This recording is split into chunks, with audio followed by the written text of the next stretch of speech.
So I have a scenario for you. Go on. Imagine you buzz my door, as you do once or twice a week to do the show.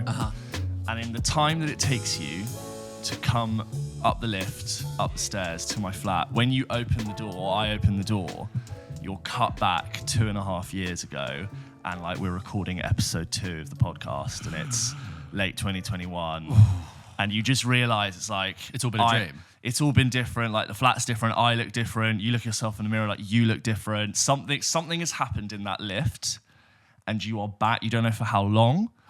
What do you say? Anything? What are you thinking? Do you just do Pulp Kitchen episode 2 with everything that you know and sort of like, I can't deal with this right now, I have to just do the episode? Or do you go, James, listen, you're never going to believe this, but I'm from like 2.5 years in the future? I think imagining just like, I think it's more interesting if I imagine that I just go along with it, right? And am I stuck? Is it when I leave the flat, do I go back to 2024? It's unclear. I'm going to say, for the fun of the game, when you leave, you go back to August 2024. Oh, that's so hard because you're like, butterfly effect. Do I change anything? But it is very... Do you know how to do Pulp Kitchen episode 2 now that you've done 140? It's because we weren't who we are now. What did the show exactly look like? I'm sure you could talk about the films. Yeah, I could be like, you never guess what's going to come out. Oh, God, I think I'd be like, you know what, let's lose the food.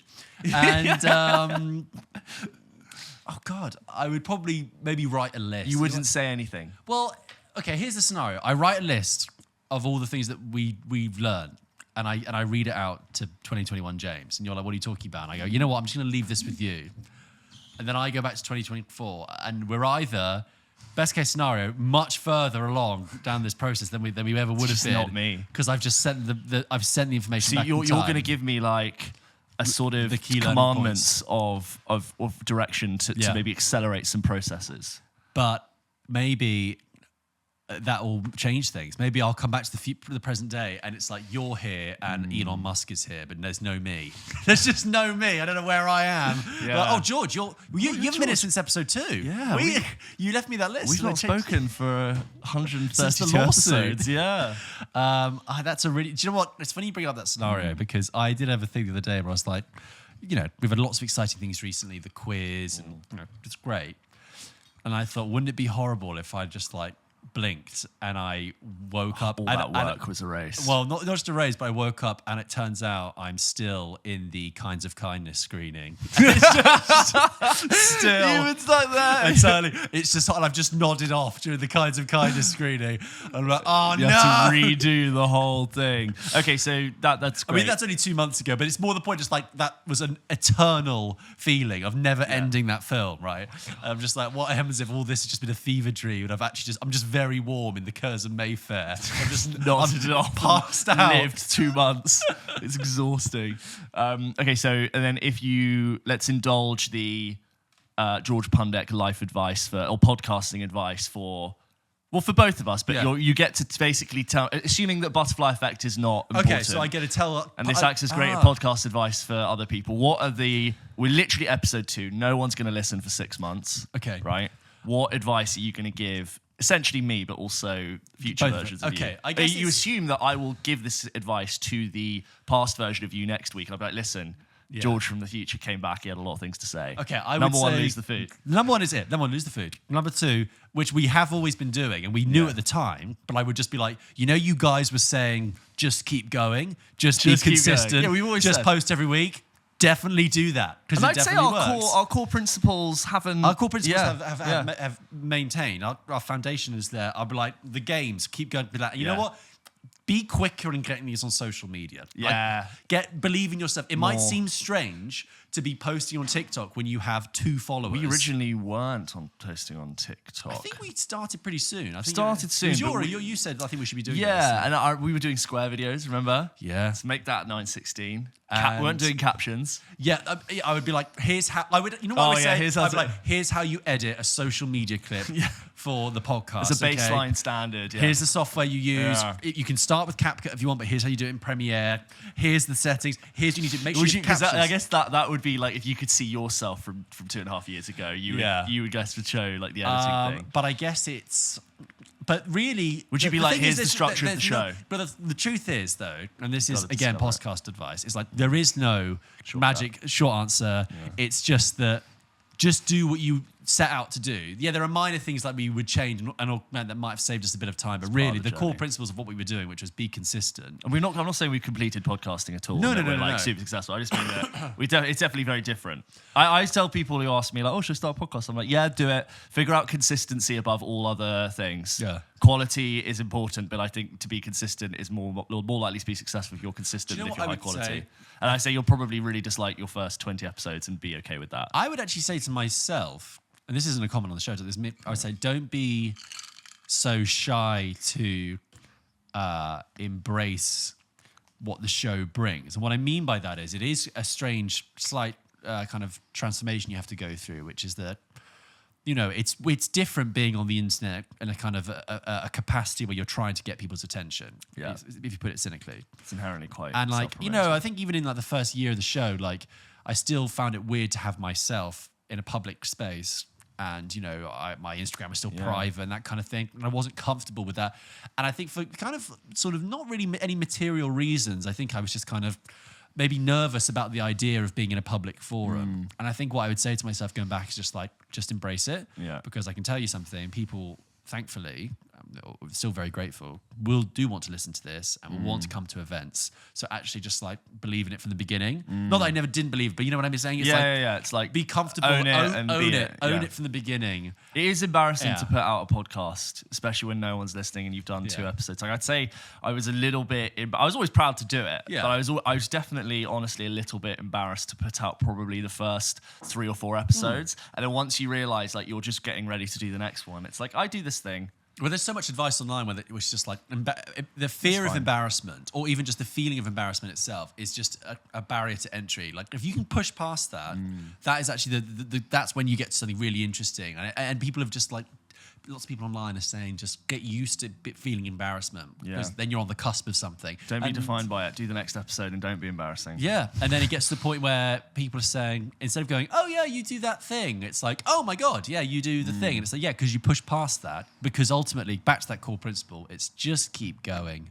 Just keep doing it. So I think that's it. I don't think there's any particular... At the end of the day, often the moral of these time travel scenarios is you needed to go on the journey. Yeah. Is there anything I'm missing that you would say, maybe we shouldn't have done that, or we should do this? Very little. I think I'd be like... You know, there is one thing, but I don't know if we want to talk about it on the shows, if it's... right. Well, it's not a bad thing. You can cut this out maybe if you want. Okay. I would go back in time and I would say, don't get Phil Dunster on the show for an episode. No. You can cut this out. But I love Phil Dunster. I don't mean that. No, I meant don't book him for the show. Wait a year and book him for Film Bites.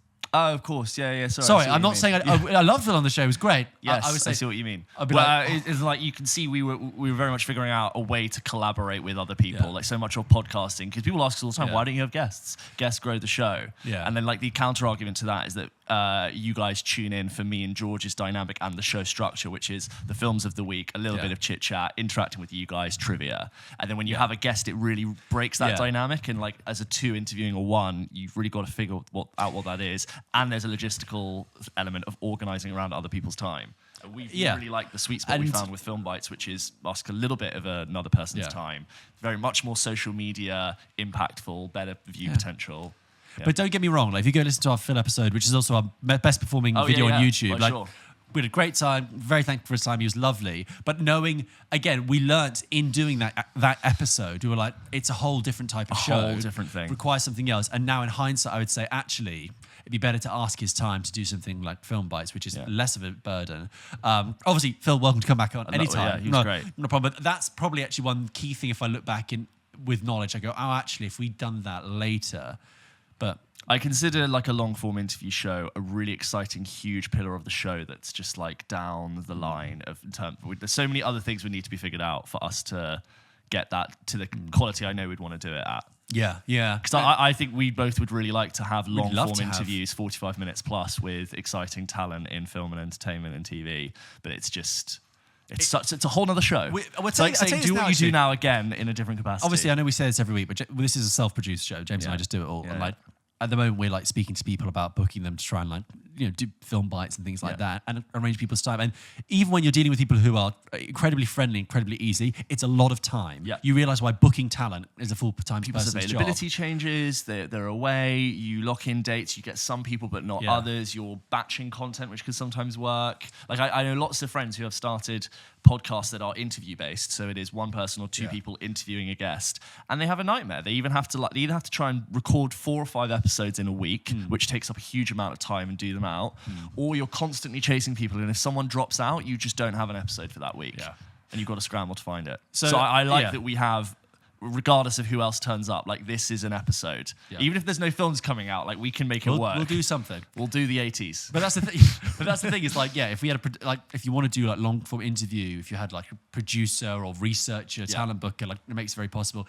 And also, I know I just said that like, it would have been great to have Phil on a year later for something like Film Bites. But then again, we wouldn't have learned that lesson. Yes. And we would still maybe be trying to get people on long form. So the lesson is valuable. And he was great. I didn't want to be like, no, we shouldn't have done that. It was a perfectly nice time.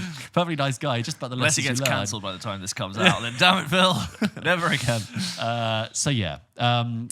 That was interesting. I don't think I'd say anything different other than just keep going. Just keep going. The hard work pay. I think I'd just reassure myself that like your gut is right. Yeah. The hard work pays off. Yeah. Keep just being consistent and turning up. You know what I would love to say to younger George is be like, because at the time, 2021 was a long time ago actually, and like, at the time, when you start a podcast, it's a tiny sliver of your life and it's a tiny sliver of your time.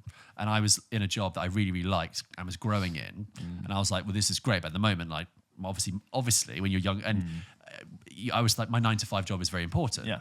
And I would love to go back and say, like, keep Quite going, but like you do realize this thing is going to get so much bigger that you're actually going to leave the job you're in eventually to do this. So like, believe in yourself, and I think that would have blown my mind, because I remember when I started, I was like, this is cool. I just got to make sure it doesn't like eat into my time. Not that I ever did it, It's eaten into all our time. The time has been eaten. Say goodbye to time. Like Eliath in Deadpool and Wolverine. This is just eaten everything. But or like just sort of maybe be okay with the fact that you're never going to be on top of everything that there is to do. Yeah. I guess I still struggle with that. It's like I still don't ever get to a point where I'm like, that's all the work for Pulp Kitchen this week. Like, feet up. You almost just have to do as much as you can with the time that you've got that makes you feel like you can keep going. I also think that, not to get, sorry, it's too very deep and sort of inward looking, introspective at the beginning. We will get onto the films later, but like, I do think also doing the experience, the journey we've had is very important, because it has it's quite maturing. I find it's like it developed a level of maturity in me, and also the way I think about things, and also the way I think quite independently. And I think, I don't know, just it's kind of infiltrated every aspect of my life, and I kind of think about things in a much more different, confident way, because I'm like, because we've grown this thing, and it's kind of I've discovered things about myself. Podcasting's such a muscle you exercise every week. Yeah, that it's kind of also filtered through the rest of my life. I don't think I take time to appreciate the process, the actually quite rare process of sitting down with the same person for 2.5 years, at least once a week, and speaking for 2 hours in a way that's not just serving your conversation, but serving other people's conversation. It's quite an interesting exercise. You never, unless you have like a therapist, which I think is more of a one-way interaction, or like a really interesting work dynamic, you actually don't speak, even your closest friends, in that kind of way. You're right. Some close friends you might do, like you might go for walks, a really consistent schedule where you walk with a friend and do it. But it's a really interesting adventure to embark on with another person. It's like deep pub chat. In a way. And like you obviously, we talk all the time, and we're planning things, and there's events, and we go and see films every so often. But like this is this uber focused, hyper attentive conversation where we're obviously like servicing each other in conversation, but like making this product. Yeah. We don't ever do that. No, you're right. And it's quite nice. It's like, at least once a week, for better or worse, I will have a very long conversation with George, probably about film. Yeah. You would never have done that. No. You would catch up with some friends, if you're lucky, like every 1 or 2 months, and go for a beer after a film. Yeah, but and so I end up with I have a dedicated space. This evolving conversation which picks up on things from the past. strange. It's interesting. Anyway, should we get on with it? Well, thank you. So, anyway, it has been quite the journey, and this is now episode 141 of Pulp Kitchen. If you're a new listener, thank you for joining us. That was a little back history for you. Sort of thinking if you're about a the regular show. listener, if you've been a listener with us for many, many years, we appreciate it. And episode 140. That's clear. We massively appreciate it based on that I conversation. hope that's evident. You guys have grown the show. Let's just, like we sit here every week and do it, but it's the audience that grows it. So thank you so much. This week we're going to be talking about Trap. Movies. Trap, the new M. Night Shyamalan movie. From M. Night Shyamalan, the director of The Village. You've seen I Love You, Man? Yes, I like He's I Love like, You, Man. oh, you know who shot, like, the guy who he works with, like, Tevin, the real estate guy. Yeah. And he's like, you see this photograph? You know who shot it? M. Night Shyamalan, the director of The Village. He's just like, I always think of that whenever I think of M. So, Night yeah, Shyamalan. Josh Hartnett in M. Night Shyamalan's new movie. We're also going to be talking about Babes, which is a great new New York-based comedy drama with Alana Glazer about pregnancy, which is really interesting. I got the chance to speak to Alana and Michelle, the co-star, on a virtual junket, which should be on our socials at some point soon. Virtual junkets, we talked about them on Double Take recently. It's kind of an interesting, slightly restricted environment in which to talk to talent, but like it's still interesting. If you haven't caught up on last week's episode, we talked about House of the Dragon Season 2 and The Bear Season 3. Hot takes on there. Hot takes. Well, yeah. Sizzling. I'll tell you this, Bear Season 3, really up for debate. Yeah, George, there's a social clip of that full review, and there's a lot of discussion in the comments if you wanted to jump in on that. Just looking at the comments, I think most people, I'd say 65% agree with me. Yeah. Oh, yeah. Nice. And little 35%. percentage there. I'm not saying I'm right. It's all opinion, but I am. Speaking of Trap, George also did rewatch The Parent Trap, Yes, which exactly. is some content going out on our Patreon. You hadn't seen it, and he went and watched it, and we just discussed it, mini-reviewed it, celebrated it for what it is. So we've really enjoyed discovering Patreon and kind of growing it as a space. And one thing we want to do more as people to make sure our film senses stay sharp is to watch older films or rewatch films we haven't seen in some time. Last week on Double Take, we talked about Alien and Shawshank because I've been ill and I'd watched those. And we just thought, actually, why don't we try and take the opportunity to often rewatch and watch films we haven't seen before and put it up on Patreon. So, yes, I'd never seen The Parent Trap before. I genuinely didn't know the story of it at all. All I knew was that Lindsay Lohan plays twins. We're going to be putting that with the Patreon. And hopefully, not necessarily every week, but at some point, over the time, we're going to have a lot of videos about things we've gone and rewatched. And as always, Double Take is back with a vengeance as it is every week. We're talking D23. D23. All the announcements. We went through all of them. The Disneys, the Pixars, the Star Warses, the Marvelses. One word. We covered them all. Sequels. Okay? Sequels. It's Prequels. Disney basically being like, this is what your blockbusters are going to look like for the next 5 years. And it's more of the same. We reacted to all of it. Also, Joaquin Phoenix dropping out of that Todd Haynes film 5 days before shooting. We reacted to that. Yeah, Reacted and to The Rock. Benny Safdie's new movie with The Rock. Yeah, we have a whole big discussion. And guys, confirmed. I mentioned it last week. You can enjoy Double Take on Patreon, but if you'd rather just consume it all on Spotify, you can now subscribe to us at Spotify at the same level and get access to Double Take all in one feed. Wherever you want to watch it that is the most convenient, we want you to have it. So either Patreon, either Spotify. It's there for you. You'll see it in the feed, ready to go. And we've got some great emails today to read out. Lots of emails coming in. We're trying our best to read as many of them as we can. Obviously, as we've said before, now the show is the size it is. We can't always read out all of them, but thank you for sending them in. And please do continue to send them in to hello@popkitchenpodcast.com. And then we're ending with a game that I've devised, which I'm hoping will be devilishly fun. Should we get on with some movies, James? Let's do it. Great. Before we talk about the movies of the week, I wanted to quickly mention a documentary that I watched. Just like to watch something with no pressure to cover on the show, but I actually really enjoyed it and thought I'd just quickly cover it on the Please show. do. It's called David Holmes, The Boy Who Lived. It came out, I think, a few months ago, and it is the story of stuntman David Holmes, who was very tragically injured on set. He's a stuntman for Harry Potter. Right. And during production of the final 2 Harry Potter films, he sustained an injury on set that left him completely paralyzed from basically the neck, chest, and down.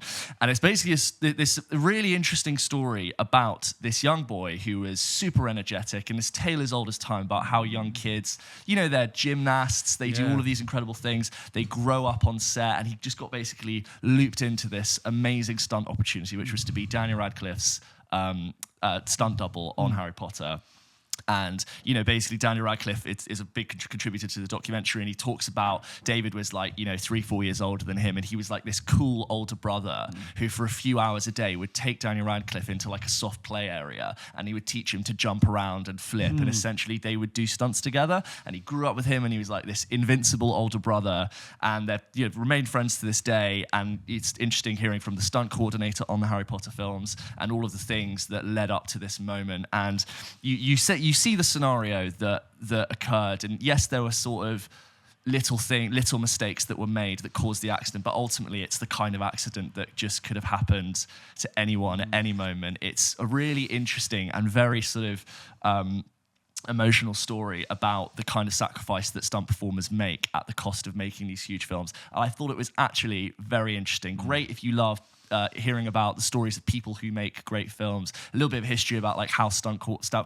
artists existed in the first place. They used to just be runners on set who wanted to make a bit of extra cash, and it obviously developed into this whole thing. And then it covers his life after all of that and recovery. Really heartwarming, really great about disability and growing up with paralysis. I do recommend it. It's called David Holmes, The Boy Who Lived. I just thought I'd shout that out there. And there should be an Oscar for stunt work. There should be an Oscar category. There really should. I mean, some of the stuff these people do is just incredible, and it actually takes you to remove the sheen of the color grade and the green screen, and you see this rope work for what it is. When you go, oh my god, the level of ability and the lifelong skill set that these people develop from essentially early teenagers to do what they have to do is just incredible. Fantastic. One more thing I wanted to shout out, which was a really great YouTube video I saw, which I think would be of interest to people. It's from a channel called Make Art Now, and it is a 21-minute interview of with Rob Hardy, who is the cinematographer on Civil War and all of Alex Garland's other films. Civil War was shot in a really interesting way, and obviously it's massively inspired by war photography. You can check out our review. A film that we're kind of mixed on and a little bit disappointed in, but nonetheless, this interview I thought was brilliant. He is breaking down all of the decisions in relation to camera choice, how they used to create this war photography aspect. It's a brilliant interview with references, some of the sequences that were done and how they shot them.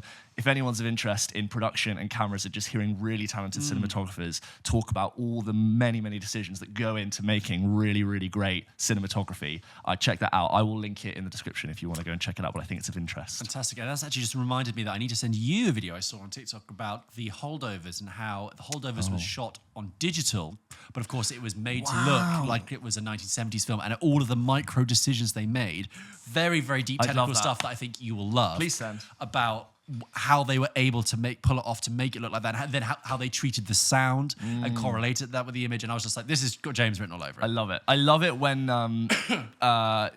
expertise, technology, and fine art meet to create something. It's just always an interesting meshing of different worlds. Art and science together. Love it. It's fantastic. But I thought that would be of interest. If I keep seeing fun videos that tickle my brain, I'll send them to the sirens. We have loads of stuff to talk to you about. Love it. Anyway. Fun fact, this is the first time I've seen a film where it was possibly too loud. Interesting. It was invited to a press sort of industry screening at Universal. Lovely to go there. They got a nice screen.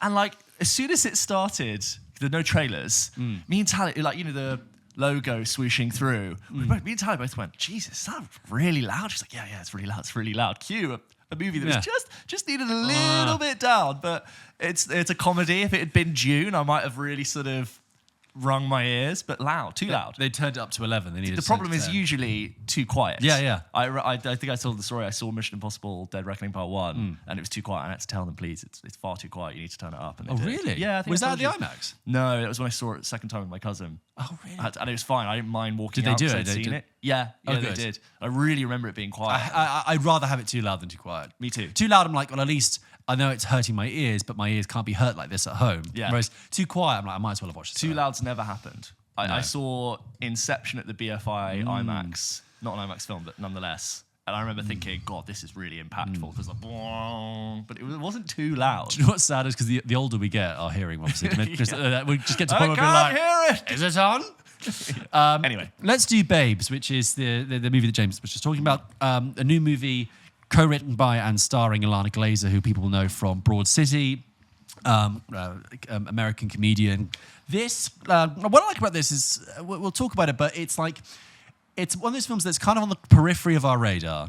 And a benefit of doing this podcast is that we contacted and said, would you like to see this film? And also, would you like to have the chance to speak to some of the talent involved? And we said yes. And actually, I'm really glad we did, because I think the film is really interesting. So Babes essentially is about two best friends, Eden and Dawn, played by Lana Glazer and Michelle Buteau. And they are best friends from when they were kids. They both live in New York. They're both in their sort of mid-30s. And Michelle's character Dawn is pregnant with her second child, and they're having this great day out. They normally go to the cinema, and she's like trying to get in all the fun she can before she has her baby. But it's a movie, so what are they doing? They're on their day out, and of course, she starts to go into labor. And there's this great sort of opening sequence with her trying to resist the fact she's going into labor, but then realizing, oh God, I need to go to a hospital. And they go into hospital, they have the baby, and Dawn's husband, played by Hissam Minhaj, is there as well. And it's like a new chapter of their friendship and their lives has happened. And they are like, Eden and Dawn are close buddies, and they're inseparable. I mean, their friendship is very reminiscent of the friendship of Abby and Ilana in Broad City. Comedy style as well. Comedy style. It's almost like if Broad City was like about them in their 20s, this is about you're you're absolutely right. This could conceivably be a kind of Broad City film later on.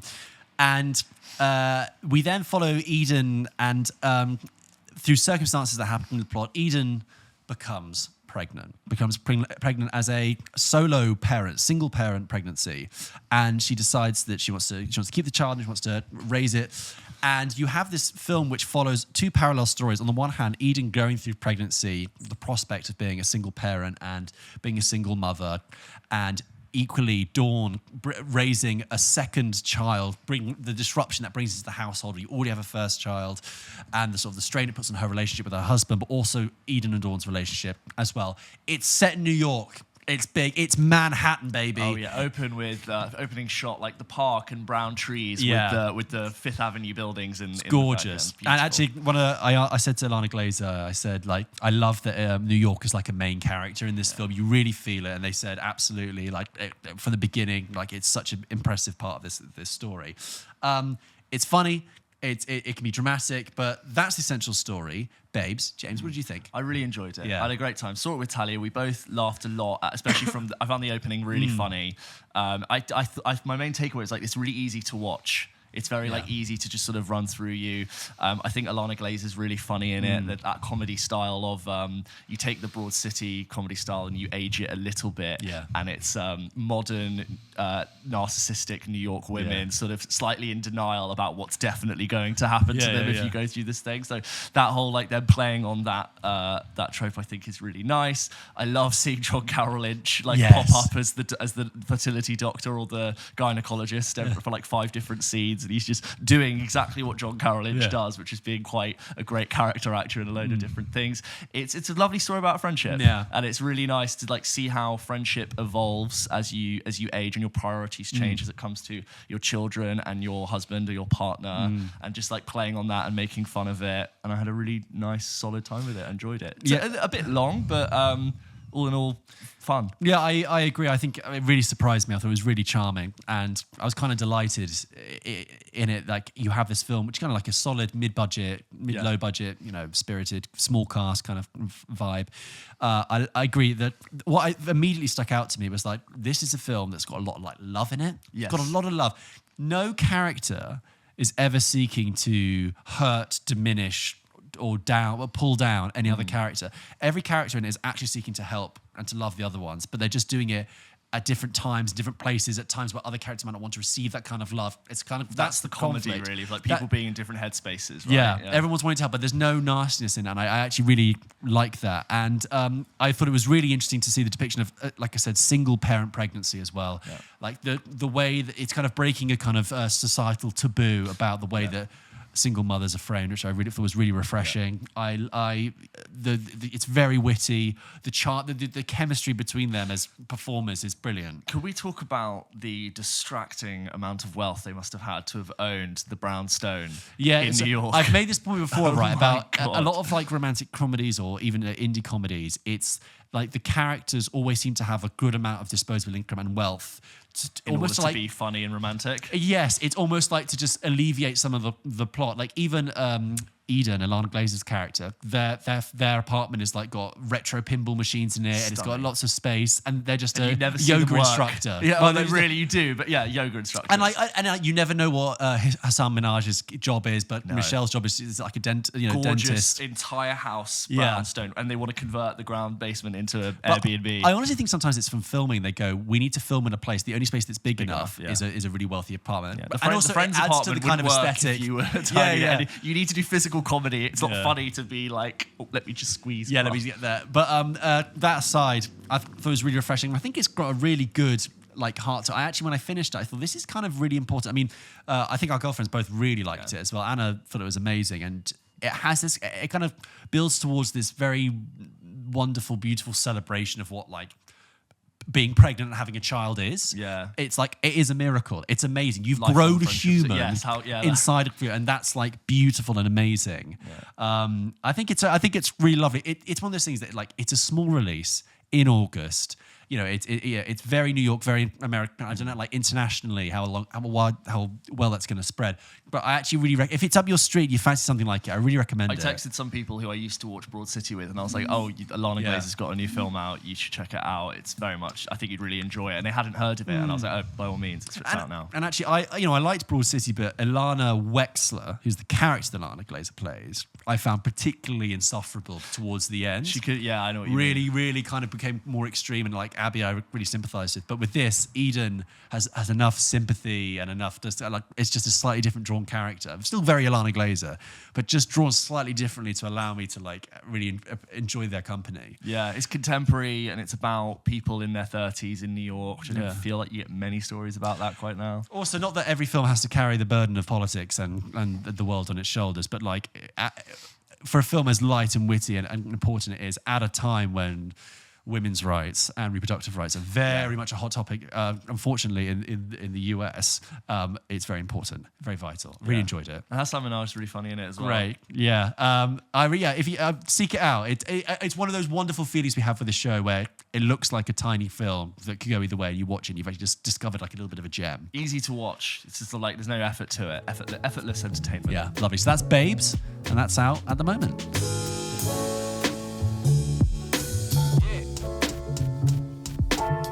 So M. Night Shyamalan has a new movie out, and I haven't seen it. And M. Night Shyamalan, my favourite thing, Mark Kermode would say M. Night Shyamalan is M. Night Shame about the last film, because he really is as good as his last film. And I kind of feel, last one we did was Knock at the Cabin, which we didn't like at all. And I feel like he's entered this new phase, sort of post-Split and Glass, of doing very high budget, very profitable. They always do well. Yeah. Great first act, terrible rest of the movie concept films. Mm-hmm. Anyway, I was maybe going to see it, but I got a text from James about it, and I haven't gone to see it. Anyway, James, Trap. I never know. What I like about Shyamalan is that you just don't know what you're going to get. No. And credit to him, as you said, interesting, varied filmography. And he's making his films. With the exception of After Earth and Airbend, Avatar. Yeah. I think he was more hired as a director to do it. But he's got his own brand now of movies that he's trotting out every year or so. I think Sixth Sense was his third feature film, but that burst him really? onto I think he had his first. No, I think he had two more. There might be shorts, but I'm pretty sure he had two more, but people don't know about them. But Sixth Sense is what really burst him onto the scene as a director. Obviously, I think that did financially very well, and obviously did very well with critics. Known for twisty plots, his films have since gone under some of them have gone under evolution. Fact checking me? I'm just double checking my own knowledge. Yeah. You're absolutely right. It was his third film, yeah.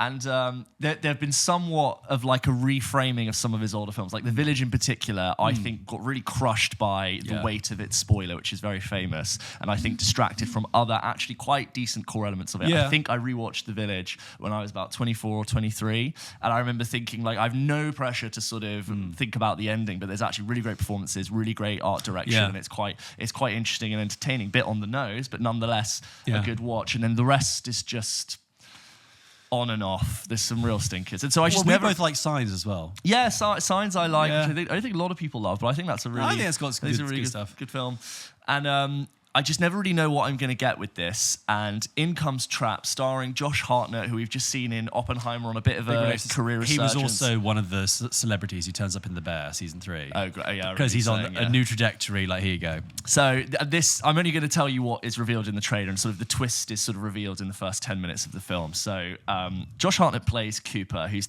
a loving father who's taking his daughter Riley to go and see a Lady Raven concert, who's kind of a mix of Lady Gaga, Billie Eilish, and Ariana Grande. Right. And I'll get back to that. But it's like Lady Raven, like the manic fandom of a Taylor Swift caliber arena tour.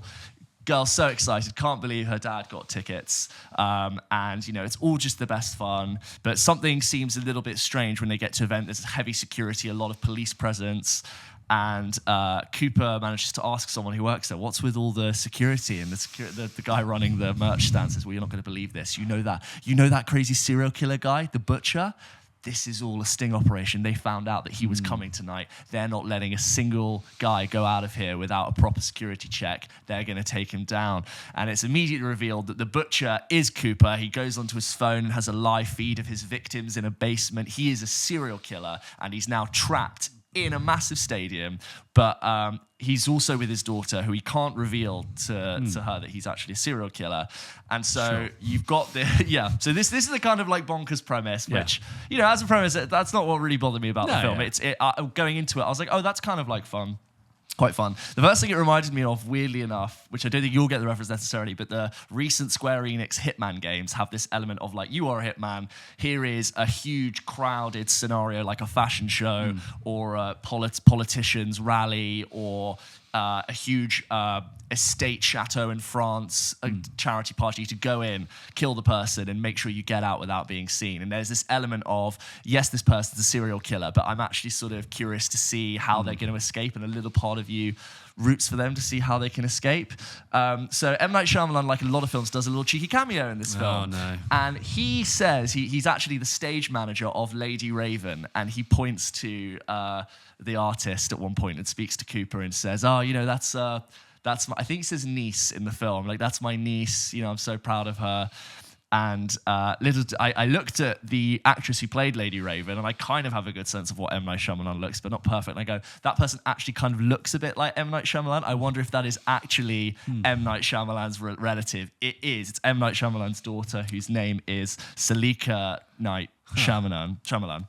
Not the same daughter who also directed the film that came out this year that was produced by M. Night Shyamalan. It might have been. We're now getting sort of world building into the Shyamalans. Anyway, I suspected it was a Shyamalan, and then in the credits it was a Shyamalan. And so this other sort of interesting element of the film comes out about the relationship between your work and your family, and not wanting the two to meet, and how one can compromise the other, and something being quite meta about M. Night bringing in family into his work thing, and an allegory for like the work is the serial killer thing that he does, and he really like never two shall the worlds meet.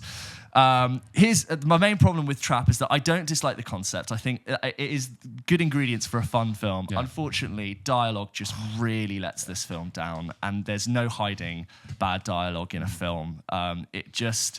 It looked like, it sounded like dialogue. There was never a moment where I thought this is how people talk. And yes, some of the scenarios in the film and the rationale is so ridiculous, but you can often get away with that with good dialogue in a fun film, and it just did not work. And as soon as we developed the plot and they started to tell me a little bit more about why the serial killer is the serial killer, my interest just dropped off like a cliff. And it's one of those sort of 4-act films. And when we got to sort of semi-act 4, I was like, can I get on with, I am trapped in this film that just won't seem to end. It's a little bit unfortunate. I don't recommend it. It's weird because it has the elevator pitch that we most likely see on streaming films, like straight to streamers. You know, you play the 1-minute reel when you launch your streaming service, and it's got that, oh, he's a trap, and he's the thing he's got to escape. So I'm surprised that we're not seeing it hosted on one of those. But just my main takeaway is just it never jumped off the page for dialogue for me, and therefore the acting decisions feel weird, and all the rest of it starts to feel weird. Do you know what? That is my big thing with M. Night Shyamalan films. It's so funny. When I saw the trailer for this film, I didn't know anything about it. And that moment where the person who works at the stadium talks to Josh Hartnett, which by is the way, also ridiculous. Why would that person So in know the film, that? they go to buy merch and the guys run out and he said, and they let the other person have it. And the guy's like, oh, thank you for letting that other person have it. Do you know what? I'll help you get merch later. He goes back to get merch from him. And so that's the excuse for them being a bit closer, but still nuts. Really? No, that level of information would not be handed. Anyway, whatever. Yeah. But I remember in the trailer seeing the bit where the guy goes, you're never going to believe this. They're doing this. And the way the dialogue was delivered, I was straight away like, this is an M. Night Shyamalan film, isn't it? And if that's the thing that is the trademark, that's a problem. I mean, whether it's this or not Knock at the Cabin far back, but like The Happening is a really good example of it. Just like the dialogue is... Hollywood doesn't need to worry about the threat of AI written dialogue because M. Night Shyamalan has been doing AI sounding dialogue for years, organically, right? It just sounds completely fake. And that is... no better example is it than an M. Night Shyamalan film of how a bad script immediately makes your actors wooden. It like petrifies them. It immediately makes them stilted and stiff. You're like, what's going on here? You can't all be terrible actors. All the performances and the decisions of the delivery sound really bad. Yes. And so I actually do think Josh Hartnett's a good actor. He was great in Oppenheimer. Granted, he had all the best tools at his disposal, but I'm like, this isn't doing you any favors, this film. And then just on the Salika Night Shyamalan, the casting of Lady Raven, given that I now know this is a Nepo baby thing. Yeah. A pop star should be like dripping with charisma and energy, and they should be bright and this. They can be moody, but I just never got sold that this was a real pop star. Power. Not star power. And I see like the fans, I'm like, oh my God, it's Lady Raven. It's more embarrassing to me to have to cast your relative in this role and them not quite match the energy that role needed. Not saying they're bad, I just didn't buy the pop star. The picture's like a Taylor Swift equivalent. But the film is terrible. I thought I really suffered with it. Is it worse than Knock at the Cabin? They're really different. They have really different problems. I'd rather rewatch Knock at the Cabin. Here's my thing with M. Night Shyamalan. He has these really great, juicy, really hammy premises, which are really great B-movie schlock. Trap's a fun concept. But the problem is, he takes it really seriously. Yes. And he's not a good enough writer to make it sound seriously. If he had a sense of humour and went, oh, wait, let's have some fun with this, they could be really jokey, silly movies. And Acts 3 and 4 are trying to, I think, get really serious and deep. And it did not hold its weight to get me there. And I just got very irritated with it. And I got bored, almost nodding off. Don't waste your time with it, because I know that concept might be Don't like, that fall sounds into the Trap. There you go. Yeah, that unfortunately. That was M. Night Shyamalan's new movie, Trap. If you've seen it, let us know your thoughts to hello@popkitchenpodcast.com. Did I almost forget the email address there? No, but I paused like I thought I did. This one more thing. We've not seen Borderlands because I know it's out this week. We should probably cover it, but I've just heard even worse things about the Borderlands movie and that it's just properly tanked. I think it made in its opening weekend 9 million, and I heard that the budget, including marketing, was north of 170. Obviously, they don't know marketing. It was 130 mil, and the marketing takes it at close to 200 mil, which I think is insane. Wow. For that film. Borderlands, based on the popular game series by Gearbox, and I never really got on with it that well. I played a great Tales of the Borderlands game, which was a Telltale series, which I thought was good. The world is funny. It's very like Boris from Mad Max, but I've just heard really bad things and it's not done well. And you know what I wanted from that film? I hope it's as good as Dungeons and Dragons, which I also looked at with this through the same lens, but I've heard it's just terrible. I'm sorry we're not covering it, but Can't catch them all. I'm just gonna say probably shouldn't see it. George, should we go through some of the emails that we get sent into the show every single week? As always, guys, if you want to send in your thoughts, your questions, your concerns, your reviews to the show, you can do by emailing in to hello@popkitchenpodcast.com or support us on the VIP tier on Patreon, and you can have priority access to have your email read out on the show, just like VIP Saf did. Saf writes in and says, hey guys, loving the pod as always, and also really enjoying Double Take. My question for you guys this week is, if you could have any two directors and any two actors for a dinner party, dead or alive, who would you choose and why? As always, thank you for being my comfort show, Heart. You're Interesting welcome. We had that conversation at the start of the episode, because I think we played this game. Before we were playing games, we would just do like, it's like a thought exercise. We did actually do this ages ago. In one of our... I think someone's emailed this like years ago, and also we had one which was like, Jeff Daniels, Jeff Goldblum, Jeff Bridges, you either have one of them over for Christmas you have dinner with one of them, or you have to work with work for one of them. So 2 directors, 2 actors. 2 directors, 2 actors, living or dead. I would say it's all about the company, really. You want the vibe. So who's got a nice vibe? Off the top of my head, I'm going to go for Jordan Peele. Is funny, but also interesting. I'm going to go for him. I don't want someone like Quentin Tarantino because he would just dominate. Too talky. I think Scorsese would be quite polite and he would listen, but also try maybe in too with quiet. wisdom. I would say Maybe I'd go for Greta Gerwig as well because she's passionate, chatty, but also same generation as like Jordan Peele, so they have that in common. Talk about modern films, and then 2 actors. Well, I could do Gerwig as an actor, but Jim Carrey would dominate as well with his whole like life advice and I have no too depression intense. now. Yeah, too intense. Who's really like natural and who's really like, who's very gracious? Oscar Isaac. Maybe not the most interesting, but he's very like I can imagine being very polite and with great manners. He'd say please and thank you. Matthew McFadden seems very gracious and polite as well. Yeah. And sort of, don't worry about it. Yeah. Well, of course, the TV. And also, that's good. There are 2 Americans and a Brit, so we could have Matthew McFadden and then another actor. I think Florence Julia Pugh Roberts would bring like a tray of canapes that she'd made at home. Yeah. She thought would be cute, and Julia Roberts would be. I think I'm lovely. going to say Julia Roberts because she has lots of great stories, interesting actor, and also just like she does light up a room. She is a jokester, a bit of a she likes to have a joke, and so that's it. That's my answer. Jordan Peele, Greta Gerwig, Julia Roberts, Matthew McFadden. You know who I wouldn't want? Like Barry Keoghan. Oh, no. Love him. Great actor. Yeah, but no, too intense. He'd say Robert something Pattinson. weird that would make everyone go quiet. Pattinson as well, maybe a bit intense. He'd keep popping out for a cigarette and he'd be like texting someone. Colin Farrell, a bit intense as well. I think Colin Farrell would actually be quite polite. I think he'd be nice, don't get me wrong, but I think he'd be like, you can be really getting into it. Richard E. Grant. He'd be great. I love these canapes. I like to pick some beans with a spoon. Yeah. Beans with a spoon or a fork. I love it. I love Fantastic. Do you like it with a fork? Are these the hors d'oeuvres? Bevan writes in to hello@pulpkitchenpodcast.com. Of course she does. She says, long time no speak. I hope you're well. The pod and the Bevan. extra episodes of Double Take.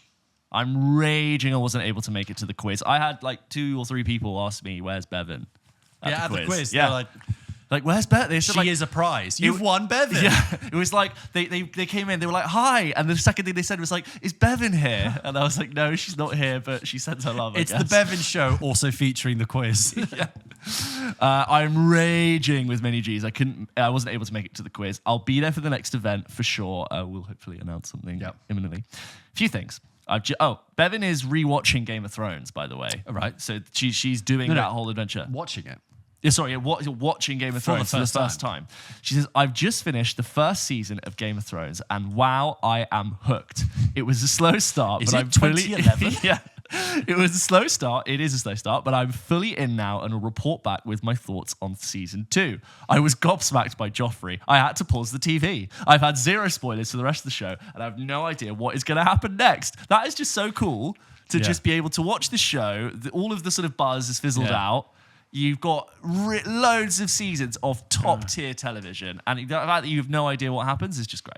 I love that. What a try and make sure your algorithm doesn't work out that you're watching Game of Thrones, because it will start to send you stuff and you'll see stuff. And similarly, like in the run up to House of the Dragon season 2, there were some of the all time great moments from Game of Thrones being cycled. I was checking out and be like, oh yeah, what a show. But there's that classic speech. It's like, power lies with those who have it. Varys. Are you fond of riddles? A swordsman, a sellsword, a priest, and a king. What was that? I can't remember what it was. But it's like a really great moment of dialogue. There's a really great one from season 1 when Jaime Lannister and Ned Stark are having a conversation. It's fantastic at telling the story of the Mad King and what happened. It's just great dialogue, Anyway, Bevan goes on to say, also, have you guys seen Kneecap? It was showing at a few festivals, and I was wondering had you guys got the chance to see it. I'm heading to the Irish cinema premiere on Wednesday. I'd be really intrigued to hear your thoughts on it when you do get a chance. It's Ireland's nomination for Best International Feature for the Oscars this year, which is great, because the film is predominantly in the Irish language. Definitely Not keeping an seen eye it out for it. I've heard lots of good buzz about it, but we're keeping an eye out. Send your thoughts in when you've seen it. Question I have for you. You talk about watching films while traveling on planes, buses, etc. But have you seen many films abroad? I've seen a few abroad and was just wondering if you have, and if yes, do you have a favourite? How was your cinema experience and how did it compare to the UK? So specifically going to the cinema. I've only been to the cinema abroad once. A handful of times. Very, very interesting experience that I can't repeat on camera. Do I know the story? I went to see Man of Steel in Cambodia in 2013 in... was I in Phnom Penh? I think no, I was in Siem Reap. No, I was in Phnom Penh, and you have told me the story. I think. Probably. Yeah. I mean, if I tell you, I don't want to tell it on air, but I'll tell you off camera. You'll go, oh yeah, that one. Very fun time, but also quite a interesting time. So but the cinema was very nice, and the audience was. It's weirdly not something I do on holiday. I think the films I've seen in America. So I saw Harry Potter 6 in New York because it was out, and I saw The Pursuit of Happiness in Washington DC because it had come out like 3 months before the UK. This isn't foreign, but this is just a really, really random memory that I have. So, a memory in terms of seeing a thing when you're away or whatever. Yeah. So, like I said, apart from Cambodia, I don't have one. But you, me, and a couple... James and I Cape Town. I've seen films in Cape Town. But James and I went to the Edinburgh Fringe in 2016, and we were with a group of people. We were doing a play, which is all cool. And then, of course. And then on the last day, we're waiting for our flight, which is not until the evening. And, the play's over, the festival's over. Everyone's tired, exhausted from a week of drinking, performing, flyering, all that nonsense. And the weather was a bit crap, and we didn't know what to do with our time. And so you, me, and the 3 other guys we were with took ourselves to this really on the outskirts of Edinburgh. It's sort of not a shopping centre, but it's like there's a bowling alley, there's a cinema, and maybe like a DFS. You know they did the T2 Train Spotting premiere there. It's like a fairly big... That same place we went to? Get out of here. Yeah, they did. Really? Yeah. Oh, and it seemed really it seemed out quite of town. small, but they did like a whole thing. I mean, it was a big cinema. Yeah, and we watched David Brent Life on the Road, which had subtitles for some reason, which gave away every single joke as it was happening. Yeah, it did. It was really strange. And we watched that in sort of stony silence. And then we sort of got on with our day and left. But I often think, what a random afternoon that was. A way to kill time. Everyone was... Did we get a Pizza Hut? I don't remember that much. No, we got a Nando's. We got a Nando's in that same complex, I remember. Did we? And you like not a Nando's guy. I don't even remember that. Maybe you weren't there. I went to the cinema. Yeah, but maybe you didn't stay for Nando's. But like a forgotten film from a forgotten time, random. Anyway. Bevan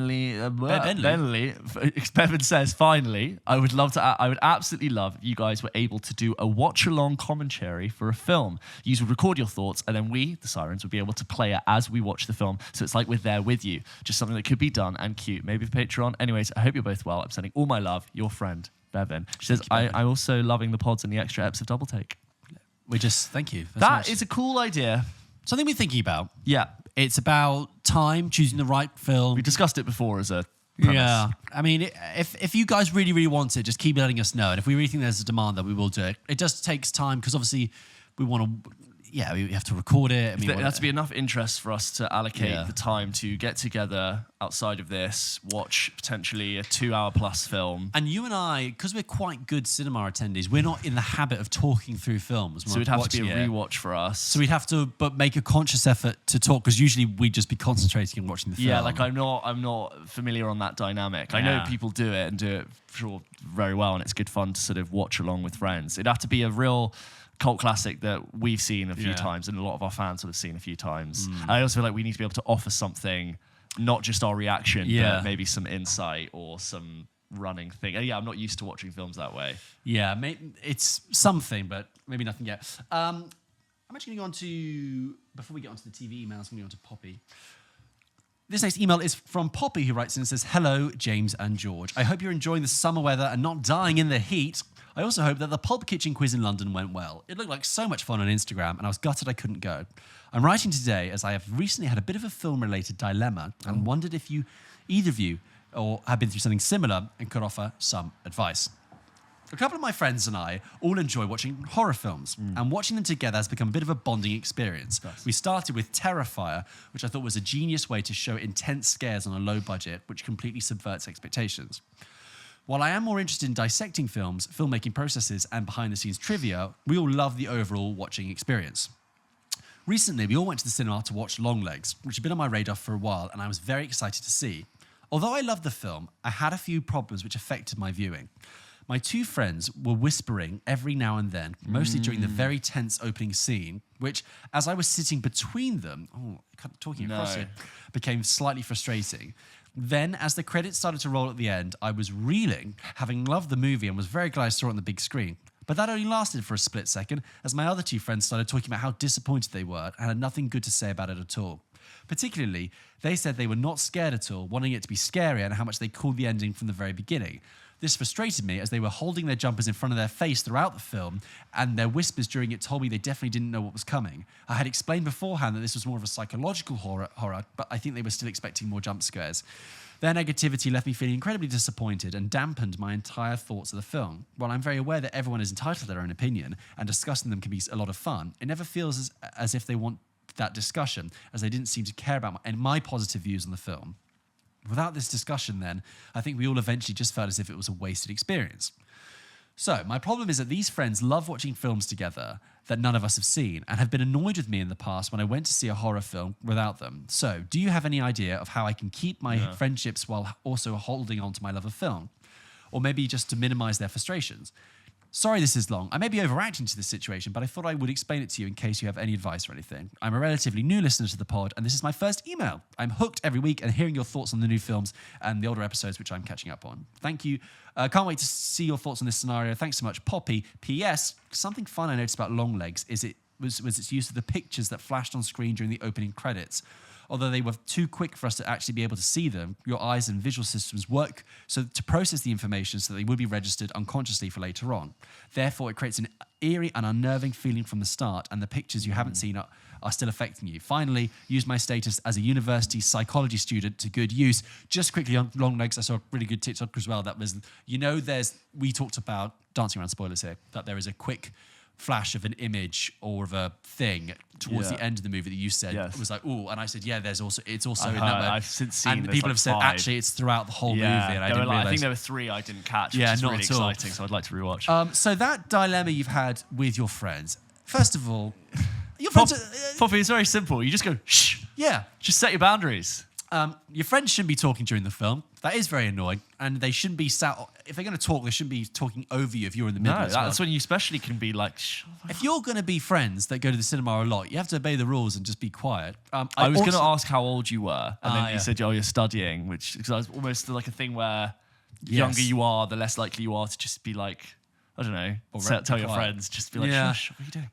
I will say that I know the frustrating feeling of seeing a film with people who seem to be enjoying it and then want to just diss on it afterwards. So I remember bizarrely seeing Deadpool 2 with some friends. Oh, right. And we were having a good giggle throughout the whole thing. Yeah. They were laughing, cracking up. And then after the film, they were like, oh man, I hate Deadpool. It's just so over the top. Like, oh, it's always the same joke. It's so meta. And I'm like, I'm sorry. You were sat right next to me and you laughed. You're full of shit. I would just say this. First of all, if you want to go see a film on your own and don't worry about your friends. If you want to go see it, go and see it. It's great. And your friends should support you. And if your friends find out you went to see it without them, tough. They'll think, okay, no problem. They should be. You'll catch another one. You can't catch everything with these people. Secondly, they should behave themselves better. That's very naughty. Yeah. Because if they're not just annoying you, they're annoying me and everyone else in that screening. I can hear they're talking. Yeah, and actually, like it's more awkward for me to go up to strangers and be like shush than if it was my friends. Yeah, I'd just be like, shut the fuck up. Yeah. Okay. Shh. Do you know what friends do sometimes as well? If with people who aren't regular cinema viewers, is just get their phone out during the film. Yeah. Even if it's a quick little check. Quick thing. I'm like, what are you doing? We're all here because we love film. Yeah. So I'm glad you liked Long Legs. I know it's hard, but don't let that experience dampen it for you. Remember what you felt and tell them off. Go on your own if you need to. And thank you for your email. This next one is from Gavin, who writes in and says, episode 140 thoughts. Yes, so this is about TV, right? Yeah. Hi, James and George. I hope you're well. I love the podcast and will subscribe soon via Patreon soon, now that the episodes are on Spotify. Great. Love to see it. Yeah. He said soon twice, but that's fine. The more you say soon, the less believable it is that you're going to do it. Soon? Yeah, I'll do it soon. Yeah, sure. Can't wait. Hey, we'll call you. We're going to do that. I completely agree with George's recap of season 3 of The Bear, which you can check out from that episode. While I did enjoy the cinematography and there are bright spots, the season felt like a complete drag. You ultimately very disappointed in that show. Yeah, I think it's very empty that season.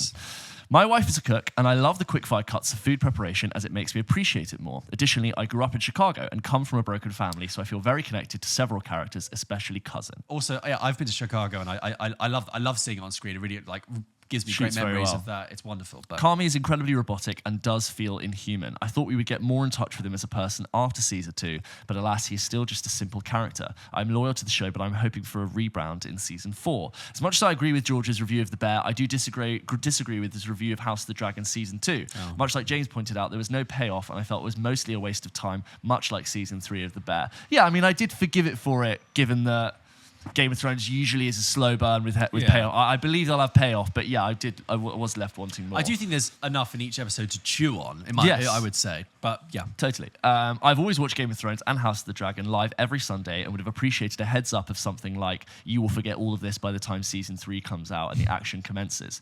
After the first few episodes of season 2, I checked out any time Matt Smith's character was on screen. I get the point. I do not need 7 episodes of that plot line, much like the faceless plot line in Game of Thrones. Yeah, I got slightly conditioned from seeing Matt Smith wander around, where I was just like, I'm waiting for this scene to slightly move on. Yeah, I agree with the faceless plotline in Game of Thrones. Coming into the show after a 2-year break, I felt like I needed to read a research paper to understand who was talking about who. I understand there is incredibly depth source material here, but the names are too damn similar, old white man yells at a cloud. It's true, they are. It is, yeah. Rhaena, Rhaenys, Rhaenyra, Aegon, Aemond. I get they're part of the same family, but it's enough. Opposite of The Bear, I feel like there is too much of a break between seasons. I understand that House of the Dragon takes a long time to produce, especially compared to The Bear, but I might have 2 kids by the time season 3 comes out. While I do appreciate the thought that goes into every little detail, I found season 2 incredibly hard to keep up with and felt dragged along. Before season 3, I will need to rewatch seasons 1 and 2 to understand where we are. I do not feel like a show should be that much work to understand, but much like you both said, I will give it the benefit of the doubt. I love Game of Thrones. This is one of my all-time greatest shows, but so far I feel pretty meh about House of the Dragon. What I love about all forms of art is pretty much everyone perceives them differently. Where you are in life and how much you are consuming the content also affects your thoughts on it. I recently rewatched The Vivitch after seeing it in theatres when it came out. You and loved always it. call it The It's because Vivitch. you spelt Vivitch, so I'm always going to go. No, but it's fun, old isn't it? English. I know. It's still a W. I just like to I call know, it The sorry. Vivitch. Hopefully season 2 of House of the Dragon connects with you better on a second viewing. Post the trivia night quiz if possible. Maybe part of the Patreon. Cheers. Gavin. A couple of things there. So you've said... potentially 2 years being too long to do it. I feel like, given what they're doing, 2 years is fair. Yeah. In an ideal world, you'd get one of these every Christmas, but it's a big show. We did used to get Game of Thrones every year. Did we? Until did. the end, when Until you had to the wait. end, yeah. But Which is probably like the kind of production they're aiming for on this. there's more TV now. There's more talent involved. Yeah.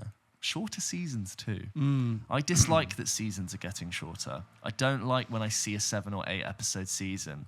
I like 10 to 13. Really? The sweet No, spot. I Do you remember when like- they first went shorter and it was like, Mad Men's 13 episodes a season? Yeah. And it was House of this like Cards was new, like, yeah. It was this new format of like, we're not going to go 24 episodes, we're going to halve it. And I feel like if you go from 7 or 8 to 12 or 13, that's like 5 hours of TV that can do really great groundwork to tell a story and give, like TV historically has been about letting you know who characters are, slow burn, different scenarios, different people.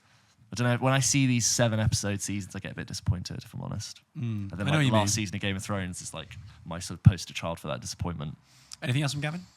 That's all from Gavin.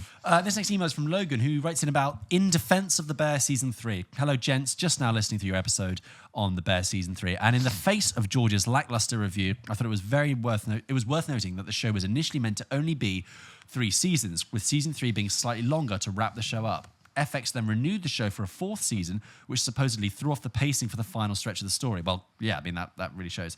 In essence, 1 season of the television is now being stretched over 2 seasons due to the network wanting more content.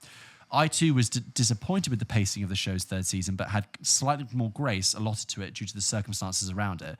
Listening to your review and hearing it being chalked up to poor writing or a lack of vision made me sad for the people involved who had to pivot away from their initial intention.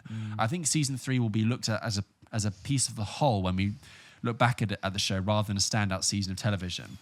While I agree it is plodding along without much to do, I think it's because everything they intended to do that would give the narrative more stakes is being reserved for the final 4th season. Just a thought that I thought I'd add a little pushback to some of the thoughts shared. Love the show and listening to you guys every week. All the best, Logan. Thank you, Logan. Look, I do believe that the talent and the writers and the direction of the show, everyone is wanting to tell a great story and they do want to do it in the best way. And there are many reasons why they made the decisions they have. I still think that with circumstances or no circumstances, the fact is, it is quite a bizarre thing to watch a show in which nothing really happens. Yeah. It's an empty parade. It's longer than a film where nothing happens. The Yeah, hour's sunk, and I really did like the first couple of episodes in the season, but yeah, by the and end, in TV you have to actively press the next episode, and you're like, what are we doing here? and it was. Do you know what was happening? It was increasingly as we were getting towards the end of the season, Anna and I would be like, "Oh, what should we watch tonight?" I'd be like, "Oh, yeah, The Bear. I suppose we got to finish The Bear." And reading the comments on the social we posted about it, people saying they didn't finish it, they're not going to return for season 4. They don't know what the show is. Well, I said that I don't know what the show is anymore. Is it more damning if people watch your show and dislike it, or just get disinterested halfway through and never finish it? It's fizzled. People have fizzled because I think that's the thing. It's not like it's taken a decisive decision. There's something very indecisive about the series that's really just made people just sort of drift away.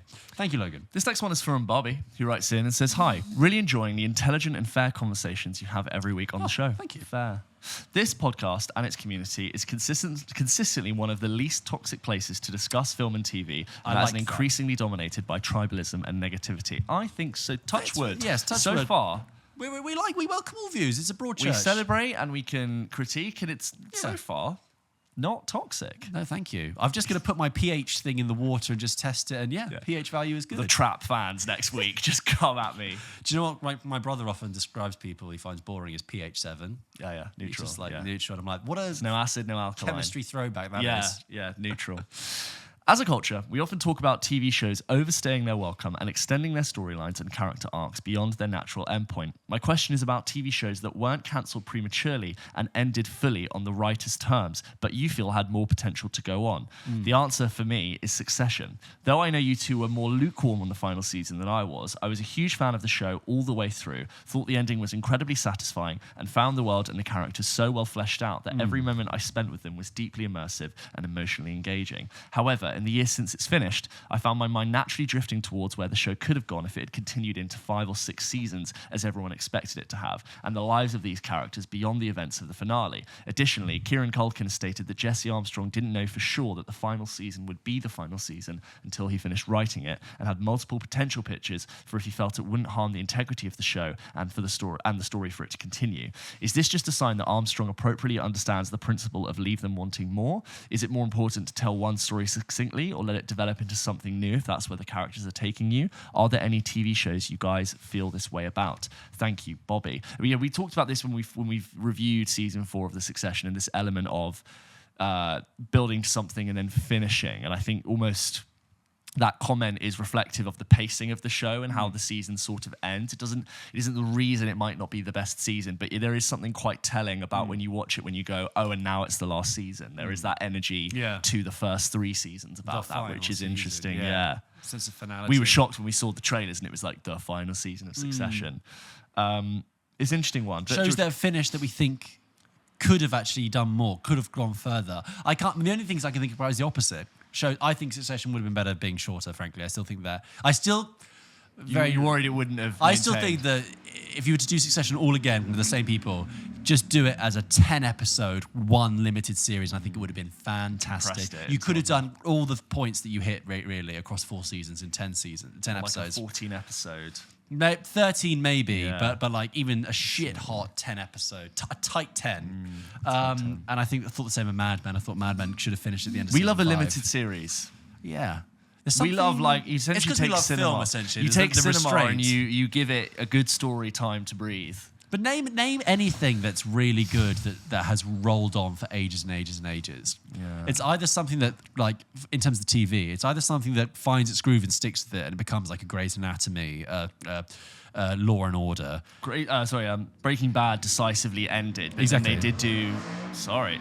They did do El Camino afterwards, which did continue the story. But I like that as good. well, which is like, but in a different format as well. And then obviously Saul was a prequel. It's really rare for shows to start with the intention to end exactly when they want. Yeah. It's just the nature of the beast. Like, production is interrupted, audiences change, budgets change, actors change. Yeah. It's really hard to sustain. This last email stories. on TV is from Matt, who writes in about Casa of the Dragon. Hello, George and James. I hope you're both well. I've just caught up with House of the Dragon and have a few thoughts that I wanted to talk about. Season 1 for me was a disappointment. The flash forwards were my main issue with the season, and in my opinion, they worked against the show. It felt lazy, and because there was a time jump near every episode, I started to lack interest. In my opinion, they know what they want. They know what story they want to tell. Targaryen versus Targaryen, Greens versus Blacks, but I don't think the execution has been good enough. Season 2 felt more like season 1.5. At the end of season 1, it felt like we were going to gain momentum, and the war that the audience has been waiting for is about to begin. But this season, again, very strong moments, but we end it in the same sort of place, getting ready for the war and what the audience has been promised. Episode 4 was definitely a highlight, but I don't think that the season ever got back to that level. With Game of Thrones, the war for the throne had well and truly started as, I'm going to dance over that for people like Bevan who haven't seen it, as Pulp Kitchen remains spoiler-free. My most notable criticism is that most films and TV at the moment, and my most notable criticism in most films and TV at the moment is that the filmmakers are always teasing us with the story they want to tell instead of giving us the actual conclusion. A bit related to the last email, actually.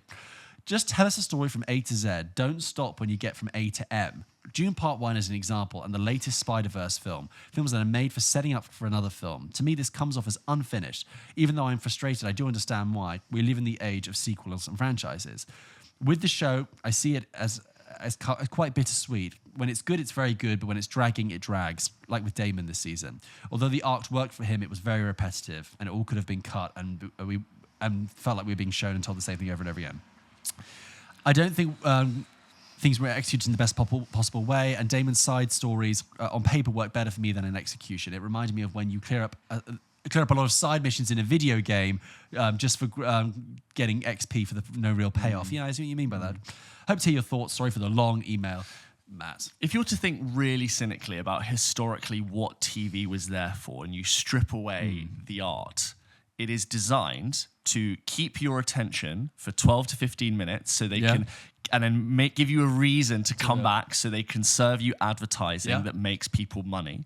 And then you do it again for the next 12 to 15 minutes so they can give you a cliffhanger, serve you an ad. And at the end of the episode, they give you a reason to come back next week where they've sold the ad space for even more. Obviously, TV shows are made for the love of art, but when you go back and watch the shows that were bound to linear television, so like if you go back and watch Lost, which is great, especially like most of the first seasons, so much of that show has cliffhangers every 12 minutes. And it makes for really engaging watching now, but ultimately they need you to watch the ads in between. That's how it makes money. That's how these things do it. They want you to not know what's going to happen at the end of a Marvel film, so you buy the ticket for the next one. That's why the BBC is quite interesting, because obviously no advertising. And they've never had that. And but obviously they just want you to come back to the channel. Yeah, and then I guess like the streamers now, it's watch time. And data they can mine from you, Data, I suppose. yeah. Thank you, Matt, for that. And now we will go on to Nicholas. Nicholas writes in and says, with subject matter significant tattoos and colour versus black and white movies. Okay. Hello, James and George, long-time listener and second-time emailer. In my first email, I asked about what film tattoos you two would get. This time, I would like to ask about significant tattoos. Did you get that? Yeah, I think I remember. Okay. Yeah. This time, I would like to ask about significant tattoos in film. For example, in Red Dragon, Ralph Fiennes has the giant back piece. In Moana, the characters' tattoos help to tell a story. Prison Break has the map of the underground tunnels. In Cape Fear, De Niro has the scales of justice on his back. These are some that spring to mind. Is there any that stand out for you? You previously talked about the film that would be suited to black and white. In a few episodes, let's answer the tattoo question first. Any famous film tattoos? In Johnny English, the guy with the bananas on his face. Does he have a tattoo? Was he have a is it No, bananas it's tattoo? the Jesus is coming, look busy. Oh, that one as well, That's yes. I'm probably thinking of amazing. the guy, when he's That's like... a scar the shape of a banana. Yeah, it's that's it. joined sort of. Jesus is coming, look busy, yeah, very famously. Yeah. Do you or do you not have a tattoo on your bottom that says Jesus is coming? Look busy. Are you insane? I was thinking of Knuckles McGinty from Paddington 2, has it written out on his knuckles. Yeah. Yeah. Dark Mark, Harry Potter. Tattoos. Like getting a tattoo. Yeah. We're not tattoo guys. No, we're not. Nick goes on to say, you previously talked about a film that would be suited to black and white. I'm a few episodes into the show Ripley on Netflix. I think the black and white works well. Oh, congrats. Gorgeous. Enjoy. It makes it harder to guess the mood of the scene characters, but can add to the sinister vibes. Netflix have released Godzilla -1 minus color. As big fan of this film, the only reason I can see to do this is to pay homage to the original. I don't think it really adds anything else to a great film. What are your thoughts? Would you ever consider doing a pub quiz tour or a live podcast tour? Thanks, guys, and keep up the good work. In Nick, black and white. writing from Carlisle in North. And then he says, P.S. Forgotten film, Sky Captain in the World of Tomorrow. Wow. Remember the that? first film to be entirely filmed on a CG soundstage. I remember seeing it. Jude Law, Angelina Jolie, Kate Blanchett. No, Gwyneth Paltrow, isn't it? I believe. Oh God, yeah. It's a really forgotten film. Yeah. Sort of like steampunk. Yeah.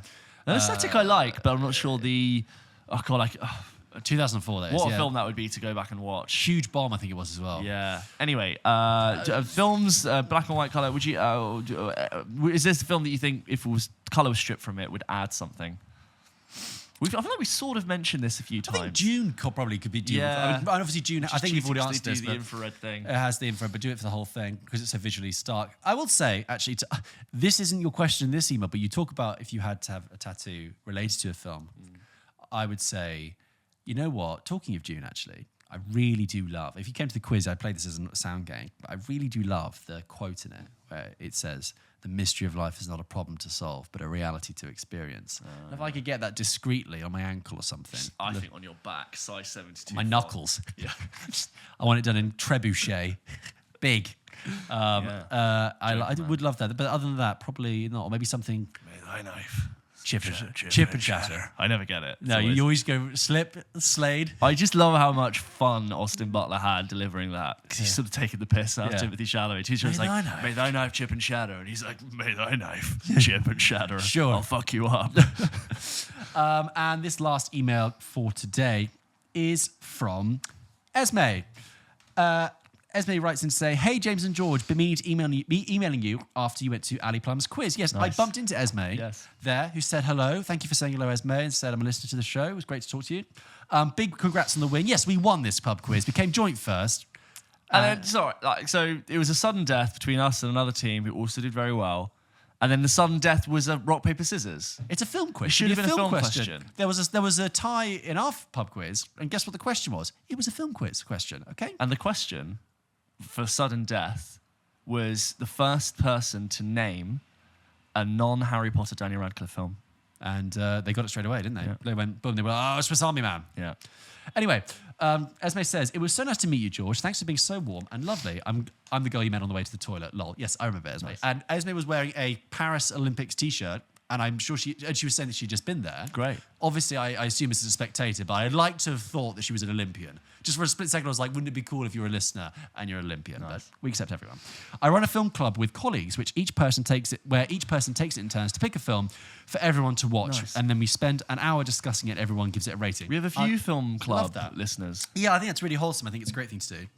This season, we have to pick a film from the year we were born. That's 1995 for me. What film do you think I should pick? I was wondering about Heat or Jumanji, but would love to hear your suggestions. So far, we've had RoboCop for 1987, Star Trek First Contact for 1996, and Dazed and Confused for 1993. Attaching our overall leaderboard in case you're interested. So nice to meet you again. Love the pod so much. You guys are crushing it. Thank you, Esme. And she's sent the leaderboard, as it were, of what they've given it. So number one film in their... Wow. Okay, I'm going to give you the top 5 films in this film club. Number 1, top place, is Grave of the Fireflies, which I've never seen, which is meant to be amazing, from 1988. Then you've got The Intouchables, French film. I Saw the Devil. I haven't seen that. I like this idea of ranking films together and then sort of... It's actually a very good list. It's fantastic. I love this. I want to join this film club. 1995, great question. You've got Die Hard with a Vengeance in there. Can't go wrong. Wouldn't put it at the top, but great 7. fun. Yeah. You've got Heat. Yes. Yeah, she said Heat. Usual Suspects. Is it have to be the best film of the year? No, it's just what's a good film to recommend for a film club. Braveheart. Heat. I don't know, depends like what Before what people Sunrise. Seen. Before Sunrise. Oh yeah, that's yours. Clueless. Batman Forever. GoldenEye. That's fun. Is that 95? Yeah, says on the Google. Yeah, but Google. Which can be Google wrong. lies. Google lies. It could have been a Christmas release that spanned. GoldenEye's 95. Hey, it's my favourite Bond film. Apollo 13. Never seen it, actually. It's good. Brave Toy Story. Ace Ventura 1. Free Willy 2. Toy Story is a good one, obviously, but everyone's seen Toy Story. Yeah, You want that's to the recommend thing. something. You got to put something that people might not have seen. The original Bad Boys. Can you believe that? The original Bad Boys was 30 years ago. I thought it was much more recent, like when we saw the new one. I think it's Bad Boys 2 is actually a belated sequel to Bad Boys. Yeah, 2002. So, I mean, Heat is amazing. Yeah. I would say Heat, obviously Before Sunrise. Oh, Casino. Casino's great. Usual Suspects. Yeah, I said that. Oh, sorry. That's all right. All right. For you. Well, there's some there options you go. for you. I say Heat or Before Sunrise, personally. Thank you so much, Esme, for that email. And that concludes our emails today. Thank you to everyone who wrote in. We really appreciate it. We really love hearing from you. James, shall we end the show as ever? With a game. There we go.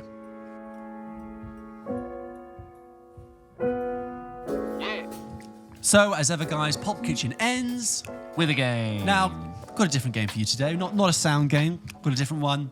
A couple of weeks ago, James, I put you on the hot spot and I gave you guess the movie from its French film title. Nice. And we posted that on social media this week and people really enjoyed it. People loved it, giving their suggestions. They're saying, you should start a whole series of these. Different languages, different cultures, different countries. We're going to Disney I this hear shit. you. You're going to get the backstory, Oh, yeah. the sequel, the spin-off.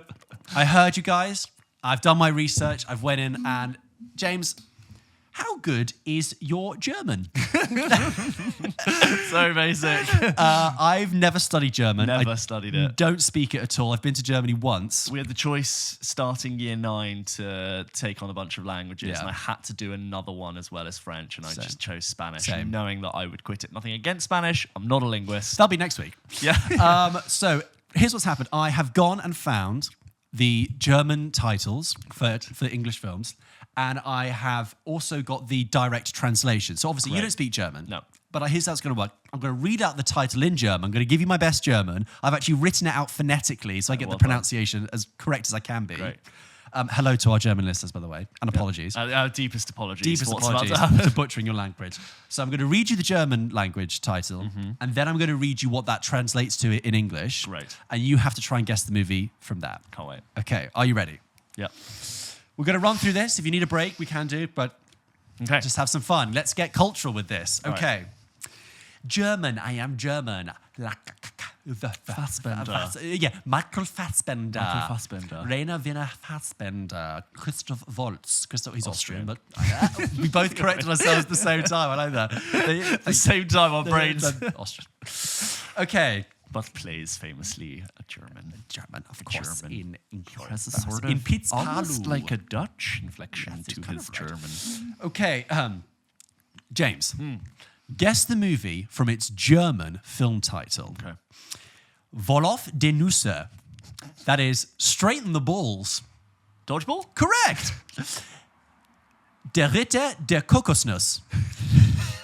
Again, that's Die Ritter der Kokosnuss, which translates as Knights of the Coconut. Knights of the Coconut? Knights Coconuts. Which is famously Monty Python and the Holy Grail. Oh, God.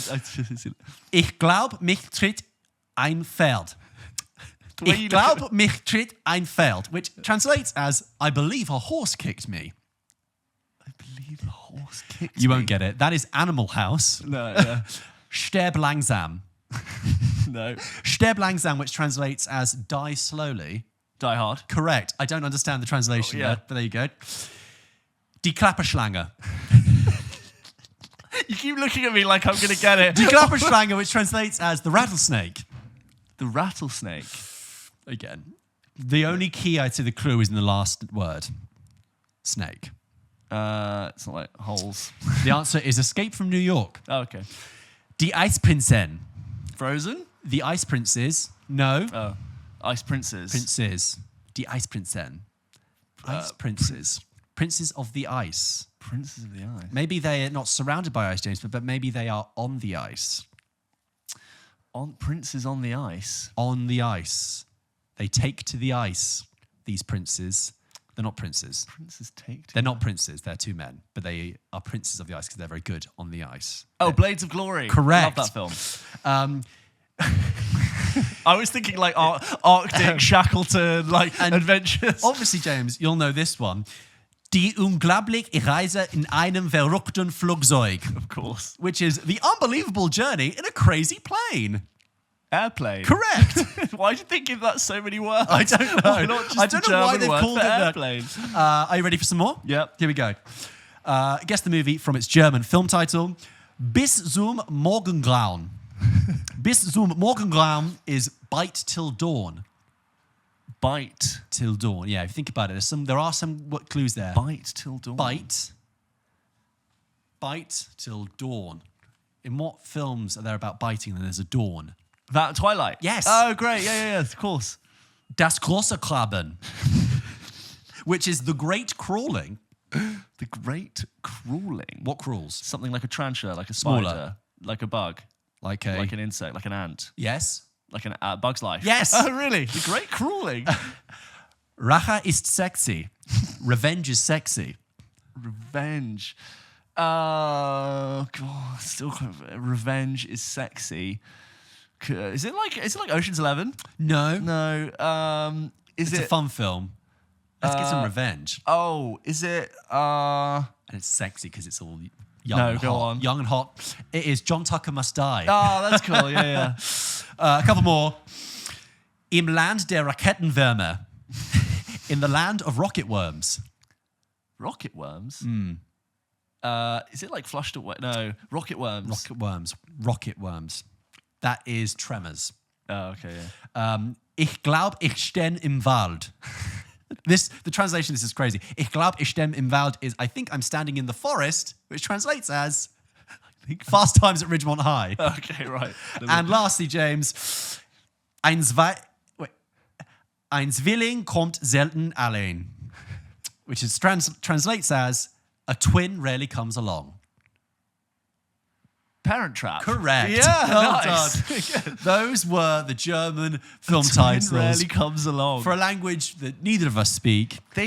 It sounds like they go the longest route. Yeah. Granted, don't speak a word of German, but I would have just gone, hang on, surely airplane is airplane. Nope. Surely it is actually needs to the be really unbelievable literal. journey in a crazy plane. Die unglaubliche Reise in einem verrückten Flugzeug. That's like a more comedic title for the German language. Yes, I don't understand the logic of some of those Great fun. translations. It's you going, if I done Ziege, Glügen, Flügen, and then just looking at me like as if I'm going to get it. It's because I'm still remembering last time we I'm did like- it French. My favorite is Die Klapperschlange, which is the rattlesnake. Hi, we're Die Klapperschlange. This is You our should hit remember single. just to Klapperschlange for when there's a rattlesnake. You'd be like, ah, Die Klapperschlange! Thank you there very we go, much guys. to apologies to our German listeners for that. Very sorry. But we enjoy it, and I hope my German accent was at least attempting to be good. I can just imagine them on the bus rolling their eyes. For I'm the going entire to segment tell you of this, that game. guys. There is an entire world out there of languages. There are many and languages. There are many more ways that places translate film In titles. 3 years, we're like, okay, Zulu. Latin interpretations. I will, and also I didn't just put those into Google Translate. As I said, those are actually the ones that were official translations. So anyway, bit of fun there. That concludes episode 141 of Guys, Pulp Kitchen. thank you so much for listening to this episode. We really appreciate it. Don't forget, we post new episodes of this podcast every single Wednesday. And a big shout out to our producers, Aidan and Finn. Thank you so much for supporting us. And thank you to everyone who supports us on the Patreon. And don't forget, you, as a listener, can sign up to our Patreon, where you can get access to our exclusive Patreon episode, Double Take, which we talked about before. We talked about all the exciting new stuff. We talked about D23 this week and all the films and trailers that were premiered News, there. reactions, trailers. We also talk about The Parent Trap, where I've watched it for the first time. I give my take. You also get access to the Discord. You have priority access to get your email read out. Lots of fun, exciting stuff. And also, please, as ever, continue to like and support us on social media and give us reviews, ratings, send the clips to friends, tell your friends about it. We mentioned it before. If you guys just want Double Take, that is now available on this Spotify feed for a subscription. So if you just want to keep it all in one place, it's there for you if you want it there. Thank you so much. Thank you so much. See you next week. Bye.